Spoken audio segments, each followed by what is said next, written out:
सदफ़ नुमान बात कर रही हूँ कराची से। और ये इंसिडेंट जो है मेरे एक रिलेटिव हैं उनका है। ये 1980s का वाक़या है। और आप लोगों ने इस्लामाबाद मार्गिला हिल्स का नाम सुना है ना? वहाँ बेंगलोस की लाइन में इन साहब का घर हुआ करता था, जहाँ ये सिर्फ़ और सिर्फ़ 4 से 5 लोग रहा करते थे। इनके अम्मी-अब्बू, ये, इनकी सिस्टर और एक भाई। हुआ कुछ यूँ कि ये वहाँ पे 6 साल रहे थे उस घर में। लेकिन जब ये वहाँ पे शिफ्ट हुए तो कुछ टाइम तो उनका बिल्कुल ठीक रहा, कोई इतना मसला उनको फ़ील नहीं हुआ उस घर के अंदर।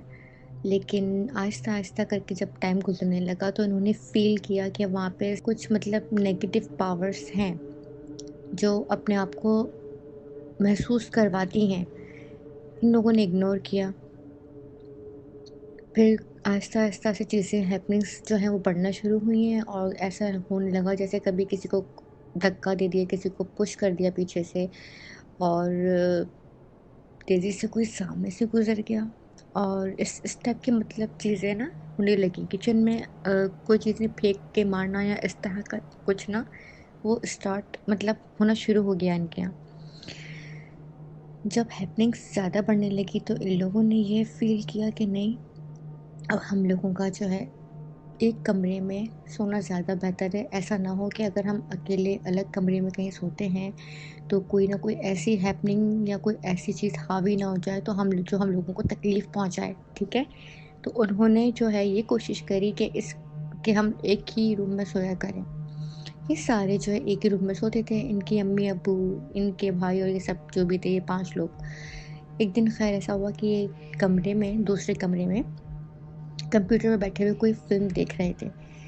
तो एकदम क्या हुआ कि खुद ब खुद जो है वो इनका कंप्यूटर अपना बंद हुआ, फिर खुल गया, फिर बंद हुआ, फिर खुल गया। इस तरह से 5 मिनट तक होता रहा। इन्होंने इग्नोर किया। लेकिन जब बहुत ही ज़्यादा इनका दिमाग आउट हुआ, इन्होंने क्या किया, जो बेसबॉल होती है ना, उसका जो वो बैट होता है लंबा सा स्टिक वाला, जो आप लोग जानते होंगे, उन्होंने उठा के उसको ज़ोर से ज़मीन पे पटका, शदीद गुस्से में, और कहा कि जो भी हो ना, अब तंग नहीं करना। अब तंग करोगे तो फिर मैं भी चुप नहीं बैठूँगा, मेरी तरफ से भी रिएक्शन आएगा। बस ये कहना था कि इन्होंने अपना कंप्यूटर वगैरह बंद किया, लाइट्स ऑफ की, और जैसे ही अपने कमरे की तरफ सोने के लिए जाने लगे ना, जहाँ पे इनके वो ये सारे पाँचों लोग जो है सोते थे, एकदम इनके अंदर वो चीज़ घुस गई। इनको पता ही नहीं, इन्हें कुछ नहीं पता। ये कमरे में एंटर हुए हैं, अजीब-अजीब सी हरकतें कर रहे होंगे, इनको मालूम ही नहीं था। इनके इस तरह से शोर-शराबा करने पे, चिल्लाने पे या अजीब सी हरकतें करने पे पहले इनका भाई जागा, फिर इनकी सिस्टर जागी। अच्छा, हुआ ये कि जो उठता उठता गया, जागता गया, वो चीज़ उस उनमें से निकल के उस दूसरे बंदे में दाखिल हो गई, जिस्म में उसके। फिर भाई के उससे जिस्म से बहन की बॉडी में वो चली गई। इस तरह से मतलब होता रहा। और मतलब करने वाला जो है, जिनके अंदर वो चीज़ जारी थी, वो बहुत अजीब-सा रिएक्ट कर रहे थे। मतलब बहुत ही डिफरेंट सा, बहुत वियर्ड सा रिएक्ट कर रहे थे। जब लास्ट में वो चीज़ इनकी मदर के अंदर, इनकी मदर की बॉडी में गई है, तो और जब इनकी मदर ने ये सब स्टार्ट करना शुरू किया, तो फिर एक घर में, एक कमरे में, मतलब जो शोर-शराबा और वो चीखना-चिल्लाना टेंशन में, तो एकदम क्या हुआ कि इनके फादर तहज्जुद गुज़ार इंसान थे। तो एकदम ये भागते हुए कमरे में आए। इन्होंने अल्लाहू अकबर कह के जैसे ही कमरे में कदम रखा है ऊँची आवाज़ में, तो एकदम ही उनकी मदर के जिस्म के अंदर से वो चीज़ निकल गई। जैसे आपने देखा नहीं, एक मिट्टी का एक बगोला होता है बहुत बड़ा, जो मतलब भँवरा सा हम बोलते हैं, कि वो तेज़ी से राउंड में आसमान से आ रहा होता है और चीज़ों को उड़ा रहा होता है अपने अंदर ना, इस तरह से। वो चीज़ इस तरह से निकली है और एकदम राउंड में घूम के वो चीज़ एकदम गायब हो गई। अब इन्होंने जब ये महसूस किया कि ये हद से ज़्यादा हो रहा है, तो इन्होंने बोला कि हमें कुछ ना कुछ करना चाहिए, ये चीज़ सही नहीं है, सही है? तो फिर अच्छा, जब ये सब चीज़ें होने लगी थी घर में कुछ टाइम के अंदर, तो होता ये था कि जो मोहल्ले में जो लोग रहा करते थे, तो वो आके इनको आके बताया करते थे। जो घर के ऑनर थे आशिक साहब, जिनका ये इंसिडेंट है ना, ये वो उनको आके वो लोग बताया करते थे कि देखें, आप लोगों के घर के बाहर अक्सर रात में हम लोगों ने एक लड़की को देखा है, जो 2 ढाई 3 बजे के दरमियान ही आपके घर के बाहर मतलब जो है ना चक्कर लगा रही होती है, और उसके पैर जो है वो पीछे की तरफ जो है वो मुड़े हुए होते हैं, और वो आपके घर के अंदर दाखिल होकर गायब हो जाती है। ऐसे ही इनके इसी गली में एक साहब थे, एक लड़का था यंग, वो था फ्लैंक स्टुअर्ट, और रात में उसकी अक्सर जैसे ज़ाहिर-सी बात है लेट नाइट ड्यूटी हुआ करती थी, तो वो बंदा लेट नाइट घर आया करता था। लाइक ढाई बजे, 3 बजे, 4 बजे, साढ़े 4 इस टाइप की टाइमिंग पे वो घर आया करता था। एक दिन क्या हुआ कि 3 साढ़े 3 बजे का टाइम होगा, ये बंदा जैसे ही गली की तरफ आ रहा था, तो इसने एकदम एक लड़की को देखा। लड़की ने उसको हाथ से रोका और कहा कि देखें, मुझे जो है इस गली में जाना है, आप मुझे ड्रॉप कर देंगे? तो मैंने कहा हाँ हाँ श्योर, आप बैठिए, कोई मसला नहीं, मैं आपको ड्रॉप कर दूंगा। खैर, बहुत हसीन लड़की थी, तो पूछा कि अच्छा आपको इस गली में किससे मिलना है? वो लड़की ने एकदम कहा कि मुझे जो है आशिक साहब के घर जाना है। तो एकदम ब्रेक पे उसने बंदे ने पैर जो है ना एकदम दिया, और उसने बोला कि आशिक साहब के घर साढ़े 3 4 बजे आपका क्या काम है? आप वहाँ क्यों जाना चाहती हैं? मैंने तो आपको कभी वहाँ पे जाते हुए नहीं देखा। एक मिनट ठहरे, मैं आशिक साहब को फ़ोन लगाता हूँ, अंकल को फ़ोन लगाता हूँ, मैं उनसे पूछता हूँ कि इस तरह से कोई लड़की है जो इस टाइम पे आपके यहाँ आना चाह रही, मैंने कभी इसको आपके घर पे नहीं देखा उस तरह से।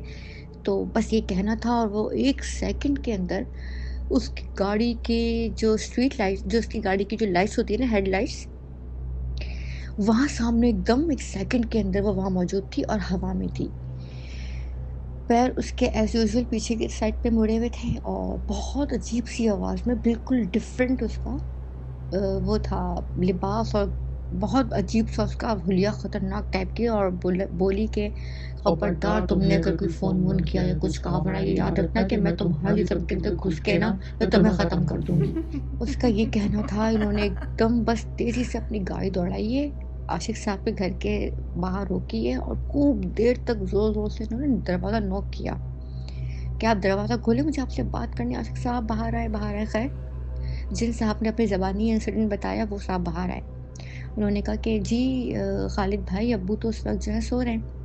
उन्होंने कहा तुम उठाओ उनको, मुझे उनसे बात करनी है।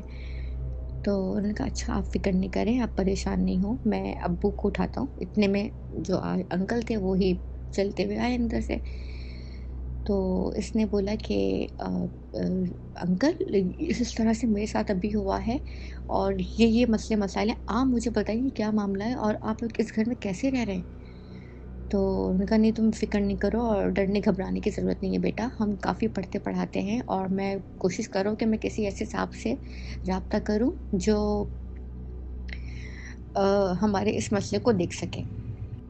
ख़ैर, वो जो साहब थे कराची में, जो रहा करते थे, पीर साहब थे, वो आए कराची, यहाँ पे इस्लामाबाद इनके पास। इन्होंने क्या किया, इनको सारा माजरा बताया। ख़ैर, अभी इन्होंने क्या किया कि इनको घर के पास लेकर आए, और जैसे ही घर के अंदर ये कदम रखने लगे ना पीर साहब, तो वो एकदम वहीं रुक गए।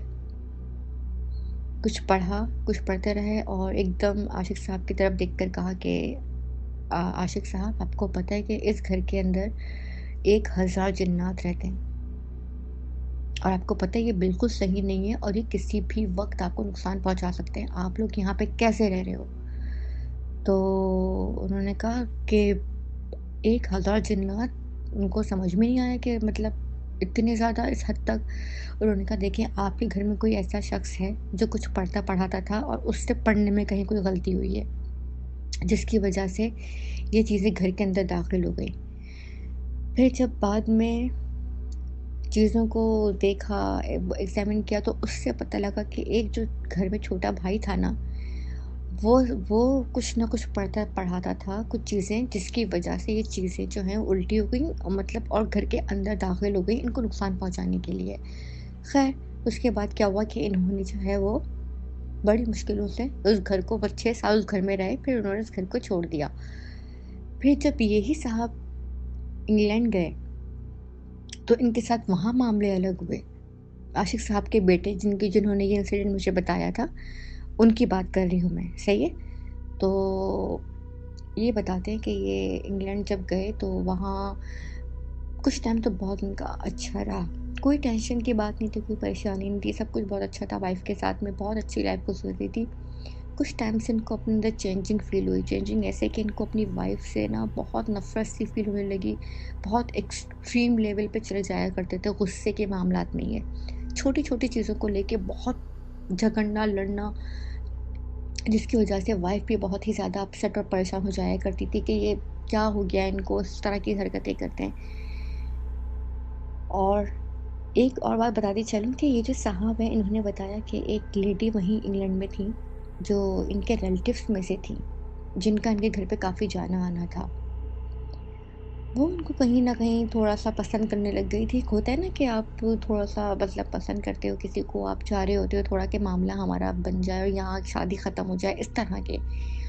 तो इन्होंने क्या किया कि जब मामले बहुत ही ज़्यादा एक्सट्रीम लेवल पे बढ़े और एक दफ़ा क्या हुआ कि इन्होंने बताया कि इनकी जो मिसेस हैं, इनकी मिसेस बड़ी अपसेट हुआ करती थी इनके मामलात की वजह से।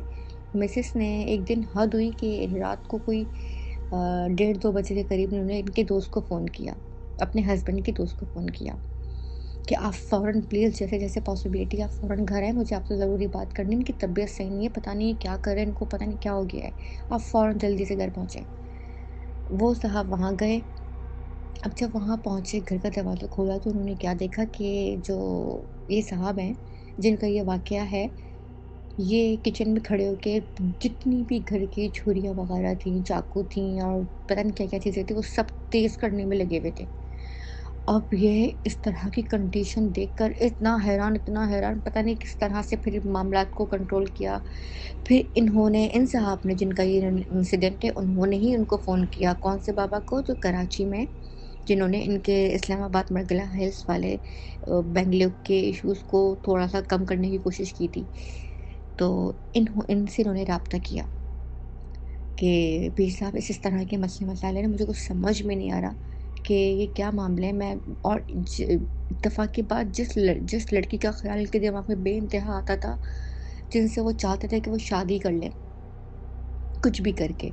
तो इस तरह के मसले मसाइल थे, तो पीर साहब से जब बात हुई तो पीर साहब ने कहा देखें, जिन औरत का ख़्याल आपको आता है, ये वो ही ख़ातून है, इन्होंने ही कुछ किया है आपके ऊपर। पहले इन्होंने आपको चाय में डाल कर दिया, जब आपको चाय अच्छी नहीं लगी, आपने चाय नहीं पी, तो इन्होंने मिठाई में ऐड करके वो चीज़ आपको दी है, ताकि आपका किसी तरह से मामला ख़त्म हो और आप जो है उस औरत के पास चले जाएँ। ये बड़े परेशान कि अब मैं क्या करूँ? आप मुझे बताएँ। इन्होंने कहा कुछ भी घबराने की ज़रूरत नहीं है। मैं आपको कुछ चीज़ें पढ़ाने को बता रहा हूँ, आप उसको कंटिन्यू रखो और इंशाअल्लाह ताला जो भी किया है ना किसी ने भी, वो खुद ब खुद ख़त्म हो जाएगा। लेकिन आप बहुत एहतियात करें किसी के यहाँ जाने-आने में, क्योंकि देखिए खाने-पीने में कि कोई आपको क्या मिला के दे रहा है आप नहीं जानते, क्योंकि किसी की नीयत को आपको नहीं पता। किसी की नीयत को आप नहीं जानते। तो आप इन चीज़ों को लेके बहुत एहतियात कीजिए और अपना इन चीज़ों को लेके ज़रा-सा ख़्याल रखें। ख़ैर, जो चीज़ें पढ़ने-पढ़ाने को दी थी उससे बहुत ज़्यादा फ़ायदा हुआ और फिर ये है कि वो मामले जो थे वो खुद ब खुद ख़त्म हो गए। लेकिन अभी कुछ दिन पहले बहुत सैड न्यूज़ सुनने को मुझे मिली कि उनकी डिवोर्स हो गई है, उन साहब की। तो मेरा दिमाग वहीं गया कि शायद उन्हीं चीज़ों के असरात थे या क्या था, आई डोंट नो, कि ये जो इनकी रिलेशनशिप थी इनकी वाइफ़ के साथ वो ख़त्म हो गई। तो ख़ैर अल्लाह ताला बस सब सब आपको हम सबको अपने हिफ्ज़-ओ-मान में रखे। वक़्त तक के लिए टेक केयर, अल्लाह हाफ़िज़।